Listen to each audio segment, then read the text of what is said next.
حبايبي عاملين ايه؟ وحشتوني كتير كتير من الفيديو اللي فات. كل سنة وانتم طيبين وبصحة وسعادة وينعاد عليكم الأيام بخير، انتوا وكل حبايبكم يا رب. طبعا ام اسلام جايه لنا بايه؟ انا طبعا متعوده كل رمضان بعمل جمعيه يا ولاد. اي مناسبه عيد كبير بعمل جمعيه على قد امكانياتي. ليه؟ بجيب اللي لازمني وبجيب على قد الايد.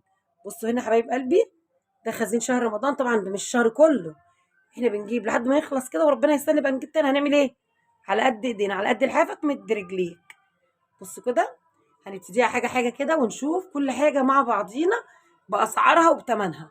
أنا حبيت أوريكم أهو، بس أهو. حتى حزمة الكزبرة، بس الكزبرة دي مش لرمضان. بإذن الله بكرة هعمل بصورة وجايبة بتنجان مخلل. بصوا أهو، حاجات كلها يعني هي مفيش حاجة على قد الإيد دلوقتي يا ولاد. الله يعين الناس كلها على اللي هي فيه أمانة. هنسمي الله ونصلي على الرسول ونخش نشوف الفيديو من طقطق للسلام عليكم. بصوا هنا حبايب قلبي، جبت البطاطس الكيلو ب10 جنيه زي ما انتم شايفين كده، وفي ب8 جنيه برضو. جبت 8 جنيه اللي هي السريق الصغير شويه. في كيلو ونص ب10، يعني ما شاء الله فيه.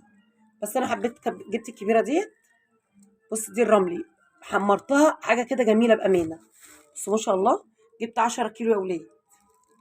ماشي كده، دي ب10 جنيه. وهنا الفلفل ده في السوق كله ب30، انا جبته ب20. بس انا جبت البلدي، جبت ب20، جبت نص بس ب10 جنيه. طبعا مفيش غنى عنه، انا كده كده مخزنه فلفل، بس الطازه برضو حلو. وهنا البصل ده يا ولاد والله جبته ب10 جنيه، كان ب13 و14 و15، جبته ب13 ب10 جنيه. جبت في وش العدو 5. ماشي كده، وجايبه 5 تاني اللي انا عملتهم في الكبه، شايلاهم بقى ايه سهلين. يعني عايزه اعمل مكرونه بشاميل، عايزه اعمل لحمه ببصل، عاملاهم اكياس كبيره كده بيريحوني. ده للطبيخ. هنا ما شاء الله زي ما قلت لكم جبت الحزمه دي بجنيه عشان اعمل بكره باذن الله بصوره. بصوا يا اولاد، ده جزر لقيته عند الراجل ب3 جنيه، مش وحش ولا حاجه. هجرده وهعمله في البرتقال. ماشي كده. وجبت البتنجان ده ب8 جنيه، جبته نص كيلو عشان اعمله جنب البصاره. ده مش لرمضان برضه زي ما انتم شايفين. هنا دي مكرونه كاينه، جبت كيس 10 جنيه. شايفينه؟ جميله جدا، عجينتها جميله وما فيهاش نشا، خفيفه ما شاء الله عليها. طبعا انا جايبه سايبه، بس انا جبت ايه الاكياس التحمير بس، والحاجات دي هي اللي كده. وهنا جبت باكيته ملح، دي جبتها ب10 جنيه يا ولاد. وجبت علبه ماجي، في ناس بتبيعها ب35 بس انا جبتها ب31. ام قلب احمر دي جميله جدا انا بحبها. بصوا اهي. وجبت ده برطمان صلصه، جبته ب15 جنيه. كان فايض فبيقول لي عايزه ليك 15، قلت له اديني البرطمان الصلصه هينفع. رغم ان انا مخزنه طماطم عاملاها صلصه ما شاء الله اللهم بارك، وعملت منها المكرونه بامانه سكر احسن من الصلصه المعلبه، بس يلا مش اشكال. خساره فيا خساره ليا. هنا يا ولاد بصوا حاجه حاجه، ده بقسماط ناعم بس جايباه اللي هو البارد. ماشي كده. وده جبته الحار، جبت نص الكيلو ب28، جبت نص ونص. يا رب يكون الكاميرا موضحه لكم الدنيا عامله ازاي.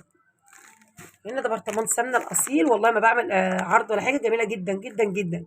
في حلويات ومعجنات، لو انت مش قادره تعملي بلدي براحتك جدا زي الفل بامانه. وهنا جبت 3 ازايز زيت من كل فيلم واغنيه. سبحان الله، دي ريتل، دي 750 جرام ودي 750 جرام، بس ايه يعني انواع. ماشي كده. خساره فيا خساره ليا. بس انا حبايب قلبي ده رز. طبعا انا جايبه شكاره، بس انا طبعا ايه جبت برضه لاستخدامي يعني، فاهمني. وهنا سكر اهو، جبت السكر ده يا ولاد ب27 ونص، اللي هم بيبيعوه ولا ب27. كان عملوا عندنا اهلا رمضان، فوقفت بيدوا لكل واحد 2. ماشي كده. جبت ال2 دول مره، وده كنت جايبه معاه كيلو تاني بس استعملته. ماشي كده. طبعا لازم اجيب باذن الله باذن الله باذن الله باكيت على رمضان، لان كل يوم بنفتح كيلو ما شاء الله سكر. طبعا انا هعمل كيلو شربات بس لسه بقى هعمله يوم وانا ببث العروس معاكم. ده تمر هندي، كيلو جبته ب80 جنيه بس طعمه حلو قوي زي ما انتم شايفين كده. اللهم صل وسلم وبارك على سيدنا محمد. انا بعمله في البيت، بس لقيت لما انت كنت بعمله السكر كان رخيص، كنت بعمل 2 كيلو سكر واجيب ب5 جنيه ملح ليمون، واجيب ب5 جنيه لون تمر هندي، وازازه اسانس تمر هندي ب20 جنيه، يعني حاجات ب30 جنيه. وكان السكر رخيص، كان ال2 كيلو يعني ب90 جنيه، كنت بعمل 2 كيلو ما شاء الله يقعدوا معاكي اكتر من 10 ايام. بس طبعا حاجه غاليه فجبت دوت الكيلو مؤقتا يعني. كيس البلح ده جميل قوي قوي قوي، البلحه اللي هي الجميله. بصوا جبت الكيس دوت ب60 جنيه. مش عارفه اتغلبت فيه ولا لا. انا ما بحبوش بس عشان جوزي بيحب البلح. امال هوريكوا الصدمه اللي انا اتصدمتها بشماتة التنتظاظه فيا. خليكم معايا الاخر، ما تروحوش هنا ولا هنا.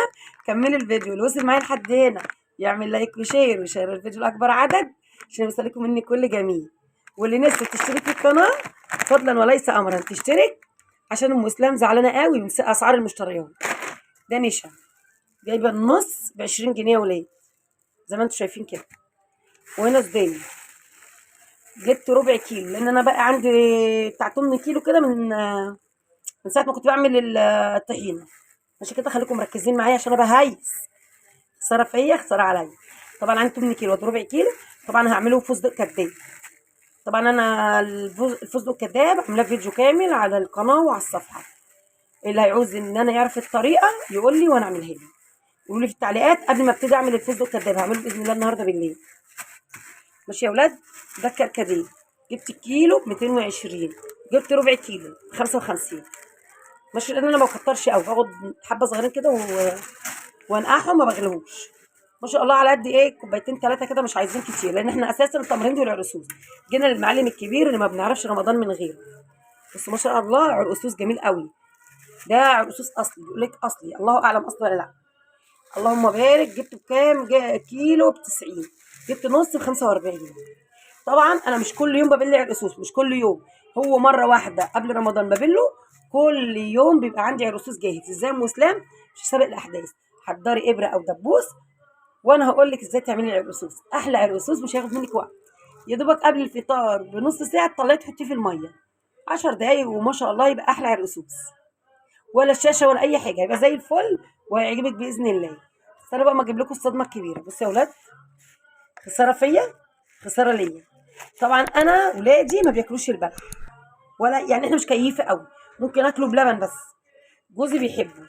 طبعا لقيت التين ب90 جنيه والقراصيه استنى اركز معاكم ب460 والمشمشيه ب360.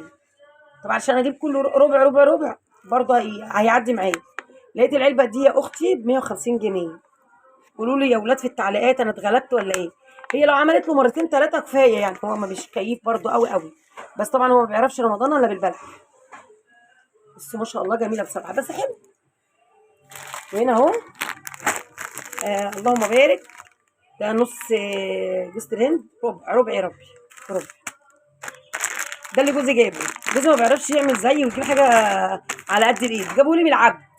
يا شماتة التنتزازه فيا. والله لو اداني يا اختي كنت رحت العتبه وكنت جبت بدل الربع ولا النص كنت جبت كيلو. بس يلا مش مشكله. قلت من نفسه يشتري لنا حاجه يحرق دمنا بيها. بصوا جبت لفه قمر الدين لان احنا ممكن نعمله اطباق او نشربه عصير. لسه هو وعدني هيجيب لي تاني. طبعا انا ماليش دعوه بالموضوع ده كله. طبعا جايبه شكاره رز. طبعا ابني لسه ما طلعهاش ما اقدرش اشيلها اللي هي 25 كيلو ولسه باقي الحاجه بقى. ايه رايكم؟ لو حد شايفني اتغلبت بيقول لي بس ما تصدمونيش. تاتا حبه حبه كده. والجزر ده زي ما قلت لك هبرده كده واسلقه عشان هنعمله مع البرتقال. حبايب قلبي ربنا عليكم الايام بخير وفرح قلوبكم ويسعدكم يا رب ويجعل ايامكم كلها سعد وهنا. حبايب قلبي اللي داعميني حبايب قلبي عايزه اقول لكم ام اسلام في الله بتحبكم. ما تحرمش من وجودكم. ربنا يسعدكم يا رب. رمضان باذن الله كريم يعني علينا جميعا. واهم حاجه ما تنسوش ام اسلام في اللايك والشير ودعوه جميله كده في دخلة رمضان. ربنا يشفينا ويشفي كل مريض ويوفقنا للخير. بصوا بقى حاجتنا كلها بسيطه وعلى قد الايد. حتى لو غاليه بنجيب على قد امكانياتنا. ما حدش ام اسلام انت جايبه حاجه هي الموجوده في السوق. يلا اسيبكم في رعايه الله والسلام عليكم ورحمه الله وبركاته.